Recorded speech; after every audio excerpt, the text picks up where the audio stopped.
Porque para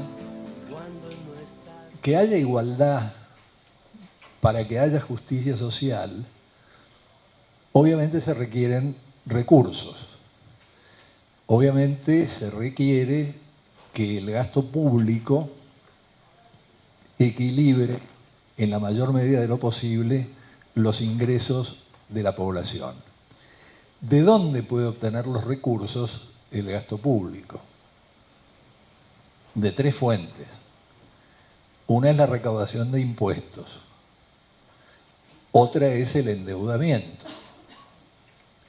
y la tercera, para nosotros totalmente utópica hoy en día, es las ganancias que proporcionen las empresas públicas. De hecho, la principal fuente de recaudación con la que contamos en todos estos años son los impuestos. Y la paradoja a la que yo me quiero referir, y que es una paradoja de la que casi no se habla, es que la estructura impositiva argentina es generadora de desigualdad. No me refiero todavía al gasto público. Simplemente la recaudación de los recursos para alimentar el gasto público aumenta la desigualdad en nuestro país. Es otra manera de decir que la estructura impositiva argentina es regresiva. Más todavía, es el único caso que yo conozco de un país que ha pasado de una estructura impositiva progresiva a una estructura regresiva. Esto ocurre con la reforma de Martínez de Hoz en 1976, que no ha sido derogada, ha sido simplemente emparchada. La estructura se mantiene tal como fue establecida en 1976. Les agrego que pasa lo mismo con la Ley de Inversiones Extranjeras de Martínez de Hoz y que pasa lo mismo con la Ley de Coparticipación Federal de Menem. Ahora, ¿por qué es tan importante prestarle atención a la estructura impositiva? Porque en realidad, como lo prueba la literatura comparada, en materia impositiva son más importantes las estructuras que los niveles de recaudación. El impuesto a las ganancias, tal como se recauda en Argentina, es considerablemente regresivo. Y ustedes se van a preguntar por qué. Bueno, la causa principal es que el 70% de los impuestos a las ganancias los pagan en la Argentina las empresas. Y el 30% lo pagan las personas físicas. Cuando uno mira la situación de los países capitalistas avanzados, ocurre exactamente la inversa. El 70% lo pagan las personas y el 30% lo pagan las empresas. Cuando uno mira a América Latina, sucede que en Brasil y en México 2/3 los pagan las personas. La media argentina está por debajo de la media de América Latina. En América Latina el 40% lo pagan las personas, en Argentina solamente el 30%. A esta altura ustedes dirán, ¿y qué importancia tiene? La importancia es obvia. Como en prácticamente todas las ramas, la concentración hace que haya un grupo de empresas oligopólicas que son formadoras de precios. Estas empresas incorporan el impuesto a las ganancias a su estructura de costos y lo transfieren vía precios a quienes le compran, sean estos compradores de insumos, que a su vez se lo transfieren al consumidor final, sean directamente los consumidores finales.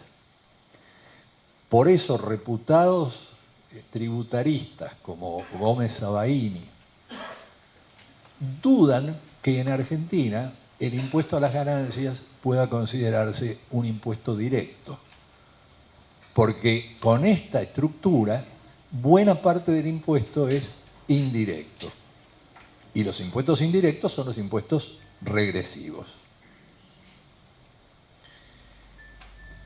A esto se le suma el hecho, yendo ahora al tema de los niveles, que lo que se recauda en concepto de impuesto a las ganancias es extremadamente bajo, pese a lo que ustedes oigan decir en los medios de comunicación.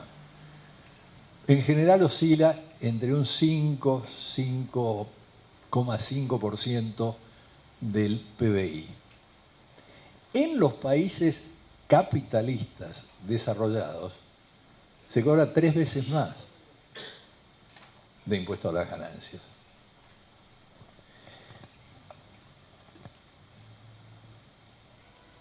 Cuando digo 30% lo pagan las personas físicas, el 80% de ese 30% lo pagan los trabajadores. Por eso esta corrección que se ha hecho, tan parcial, tan chueca, tan electoralista, corrige solamente en parte el problema. Porque de todas maneras son los trabajadores en blanco los que pagan el impuesto a las ganancias.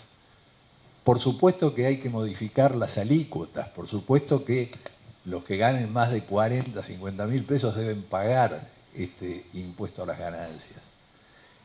Pero el hecho concreto es que el 80% proviene del mundo del trabajo y solamente el 20% proviene de rentas financieras.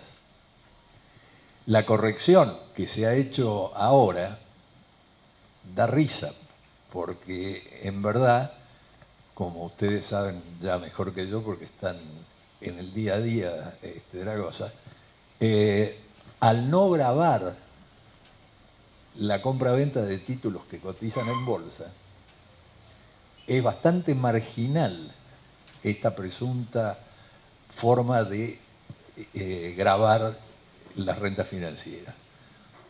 Las rentas financieras no están gravadas en la Argentina. Las consecuencias de esto son sumamente importantes en términos del tema de la igualdad y de la desigualdad.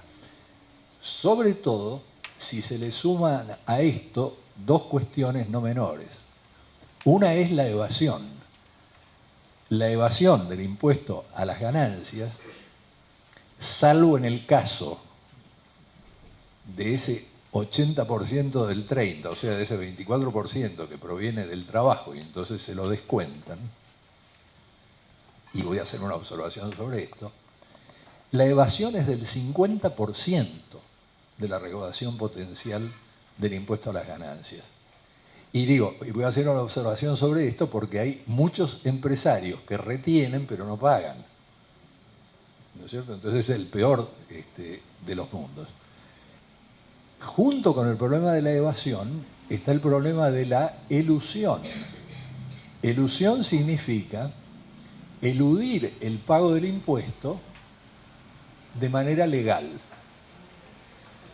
Y esto lo hacen abundantemente las grandes corporaciones extranjeras, utilizando, por ejemplo, precios de transferencia según los lugares donde tengan que tributar menos. El otro impuesto directo es el de bienes personales. Bienes personales no remonta más allá del 0,5, 0,6 del PBI. Es ridículo lo que se cobra. No hay más de 4.000 personas que declaran tener propiedades en el exterior. Moreno está esperando que vengan ahora a blanquear y a decirle la verdad, ¿no? Está sentado esperando.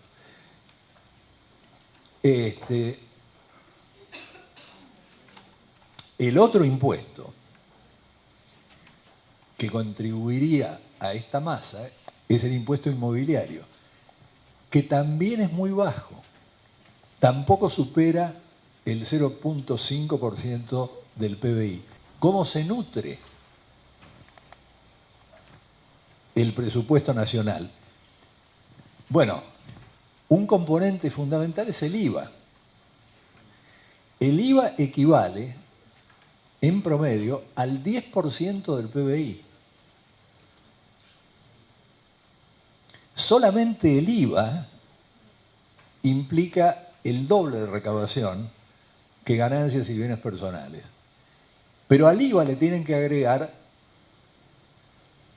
lo que, como no hay, supongo, ningún tributarista, me atrevo a llamar el IVA provincial, para que se entienda. En las provincias se cobra ingresos brutos, además del IVA. Ingresos brutos aporta el equivalente a otro 3% del PBI. Vale decir,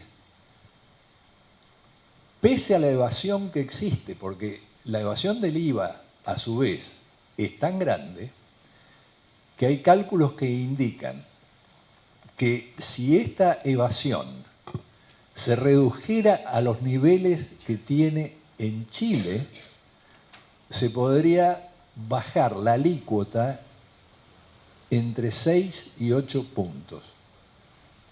Digamos, del 21 al 15 o menos.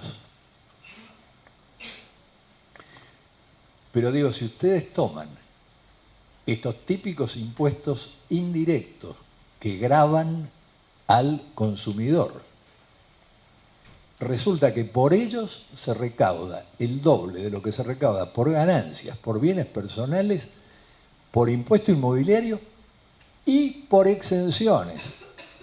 Perdón, por retenciones. Es decir, las retenciones logran equilibrar hasta ahí lo que se recauda por IVA y por ingresos brutos. Eso es todo lo que consiguen. O sea, es una estructura que tiene que ser urgentemente cambiada. Por eso es muy contraproducente discutir impuestos en forma aislada. Lo que hay que discutir es una reforma impositiva integral. Y reconozcámoslo, una reforma impositiva integral tiene pocos adeptos por algunas razones comprensibles en términos de profesionalidad de la política. Una reforma impositiva integral no se puede implementar antes de 2 años, digamos, mientras va recorriendo todas las instancias y hasta que es puesta en práctica por el gobierno, ¿no? Corren 2 años o más. En la situación actual, la carga impositiva del 20% más pobre de los argentinos es superior a la carga impositiva del 10% más rico de los argentinos. Por eso cuando se insiste tanto con que la presión tributaria es muy alta, se está hablando de niveles. La cuestión es descomponerla y ver cómo está formada. ¿Quiénes son los que están soportando esta presión tributaria tan alta? Los contadores, los tributaristas, los consultores de las grandes empresas y las grandes empresas tienen un enorme interés en complicar el tema y en decir, no te metas con la cuestión impositiva porque esa no la entiende nadie, es muy complicada. Ahora, efectivamente, además, la han hecho muy complicada. Los inspectores de impositiva salen a la calle generalmente sin saber qué modificaciones han introducido en los últimos días, porque están todo el tiempo introduciendo cosas. Entonces es una cosa nebulosa, compleja, cuando en realidad se podrían estar cobrando 4 o 5 impuestos y con eso tener una estructura impositiva ágil, dinámica y progresiva.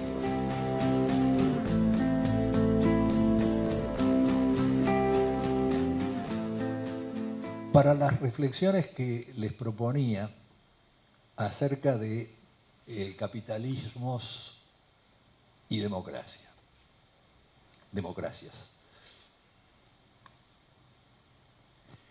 En realidad en Argentina, y ahora prácticamente en ningún lugar del mundo, existe nada que legítimamente pueda llamarse democracia. Lo están comprobando los europeos y lo están discutiendo abiertamente. Pero la situación nuestra es considerablemente más delicada. La Argentina no tiene tradición de democracia. El Estado oligárquico argentino se empeñó en que los inmigrantes, por ejemplo, no votaran. El Partido Socialista y el Partido Demócrata Progresista eran los dos que iban al puerto para tratar de hablar con los inmigrantes, pero no los conservadores y tampoco la Unión Cívica Radical. El sufragio estaba absolutamente restringido y limitado, aún después de la ley Sáenz Peña. Entonces, en esa época, tengan ustedes en cuenta, el impuesto a las ganancias no existía, que el impuesto a los réditos se crea en los años 30. Exactamente. Y entonces, ¿cómo hacían? Bueno, apelaban al recurso segundo que yo les mencioné antes. El capital extranjero retiraba sus abundantes ganancias, la oligarquía retiraba sus abundantes ganancias y el Estado se financiaba mediante el endeudamiento. Y el endeudamiento lo tenían que pagar todos los argentinos. No había democracia en la Argentina. Mucho menos después del 30. Desde el 30 hasta aquí tuvimos 13 golpes militares. Entonces, lo que nosotros hemos tenido son Estado oligárquico, dictaduras militares y después regímenes populistas que tampoco respondían a los cánones de lo que uno puede llamar una democracia representativa. Perón lo dijo con todas las letras en 1949. Dijo, los partidos políticos son una reliquia, son una herencia del pasado que hay que aguantar por ahora, pero que ya van a desaparecer. Es decir, el subtono era claramente corporativista. Hoy en día, 140 países se dicen democráticos. El chiste entre politólogos, cuando se trata de clasificar, es, y bueno, dale, mirá, si tienen 2 elecciones seguidas, poné que es democrático. Porque acá viene la otra cosa. Y la otra cosa es que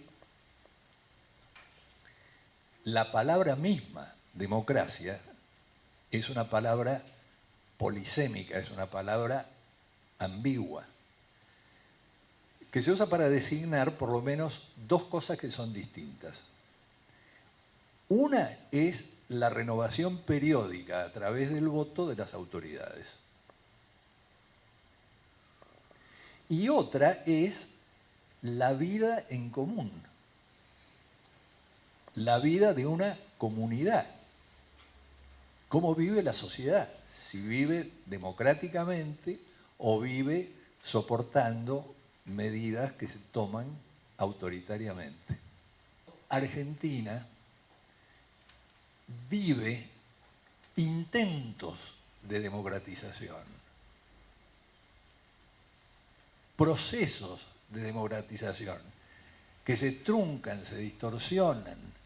¿Por qué incluía el populismo en esto? El populismo quiere decir cualquier cosa, hoy en día lo mismo que democracia, lo reconozco, pero no en la versión que se usa acá. La versión dominante acá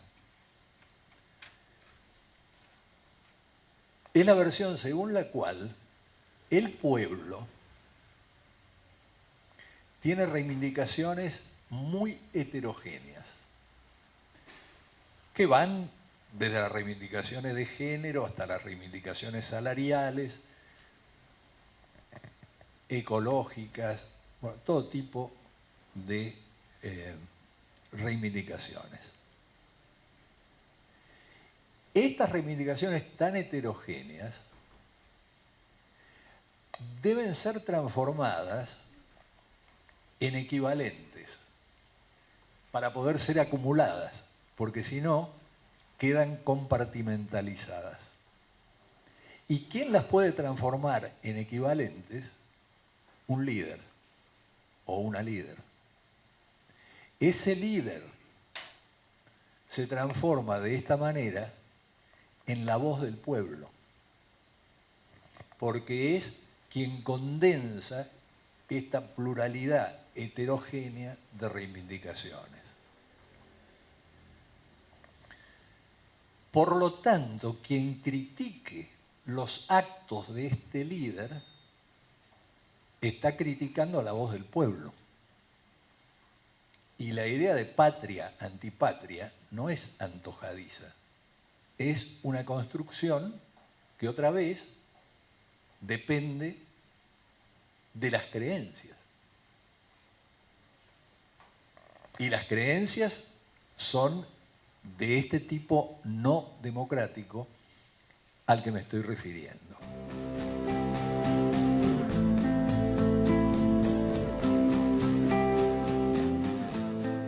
La Argentina es un país tan potente, tan rico, que se ha dado el lujo de exportar 2 planes Marshall enteros que sirvieron para la reconstrucción de 19 países europeos. Digo, en los últimos 30, 35 años, póngale 40, y esto no cuenta las propiedades inmobiliarias en el exterior, y esto no cuenta las joyas y demás en caja de seguridad, esto cuenta el dinero que se fue, o que está guardado o escondido.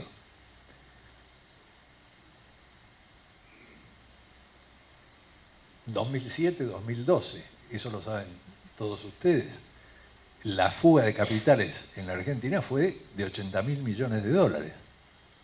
Pero la famosa asignación universal por hijos, ¿saben cuánto representa? 0,5% del PBI. Los subsidios a la electricidad y al transporte representan el 2% del PBI. No embromemos, nos están tomando el pelo. Digo, un socialista no se puede dejar tomar el pelo así. Yo porque no lo tengo, pero digo, vos tampoco. Pero estamos, y con esto me voy acercando al final, para el libro de ustedes, estamos viviendo un modelo nacional y popular. Ahora, aquí un par de preguntas de sentido común. La primera es, ¿dónde está la burguesía nacional? El grado de concentración de la economía es formidable.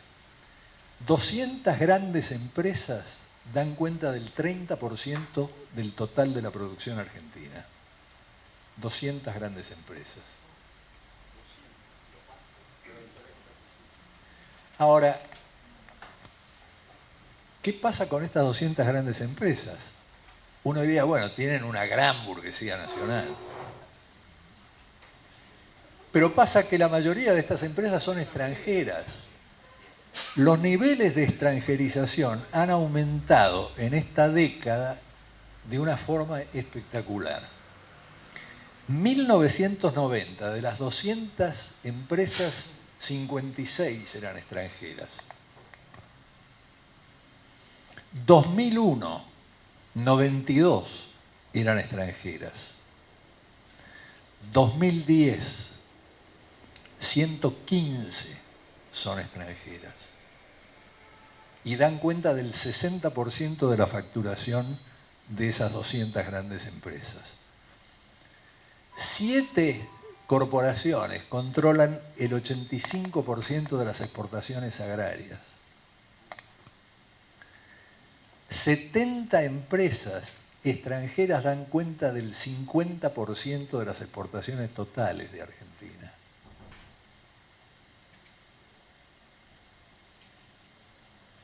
Entonces, por un lado, 200 grandes empresas concentradas y con una participación altísima del capital extranjero. Por el otro lado, el capitalismo de amigos, detrás del cual se refugian estas empresas, porque se habla del capitalismo de amigos, pero no se habla de esto que les estoy diciendo. Ahora, el capitalismo de amigos es, otra vez, un capitalismo extractivista, expoliador y ubicado en nichos que dependen del Estado y que están alejados de la competencia del mercado. Esto como infraestructura, como juego, como medio de comunicación. ¿Qué le queda a la burguesía nacional? Que se supone que tiene que ser uno de los protagonistas de este modelo nacional y popular. Le queda un lugar marginal en la vieja matriz productiva que no ha sido modificada, por más que cacareen. El país no se reindustrializó. Se frenó la violencia de la desindustrialización que venía sufriendo, pero la Argentina no se ha reindustrializado. Y las pymes, por ejemplo, están en un sector que es el sector productor de bienes de capital, carentes de insumos, sin posibilidades de competir y permanentemente amenazadas hoy en día por el cierre. Entonces, no es extraño que en este panorama Argentina sufra, como ha venido sufriendo, de un brutal estrangulamiento externo. Ahora, el final es este. Tomando como eje lo que tiene que ser para mí el eje de cualquier movimiento socialista, que es el tema de la igualdad. Pero no el tema de la igualdad a secas, porque el tema de la igualdad a secas es muy fácil de rebatir por la derecha, y de hecho lo hacen. Entonces, la igualdad absoluta conduce a la uniformidad y mata la iniciativa. Es absurdo. De lo que hay que hablar es de mayor igualdad. No se puede absolutizar ningún valor, ni la libertad, ni la igualdad. Entonces, ni la tolerancia. Digo, mayor igualdad. ¿Cómo trabajamos por una mayor igualdad? Y aquí lo que a mí me parece que está faltando, y esto es lo que con toda humildad, y para que no me peguen una piña, anticipo que es para ayudar, a mí me parece que está faltando una cosa. Le voy a robar la metáfora a un sociólogo francés. Este sociólogo dice, imagínense que usted está frente a una mesa donde están puestas absolutamente todas las piezas necesarias para hacer un reloj pulsera. Inclusive la batería, la pila, todo. Y ahora yo le digo, haga el reloj pulsera. Y usted va a decir, ¿cómo hago? Siempre que no sea relojero. ¿Qué me hago con esto? ¿Sabe por qué no puede? Dice el tipo. Porque le falta un plan de ensamblaje. Si usted tuviera las instrucciones, probablemente lo pudiera hacer. ¿Qué es el plan de ensamblaje? Es la estrategia. Sin estrategia no hay forma de consolidar un movimiento social y político potente.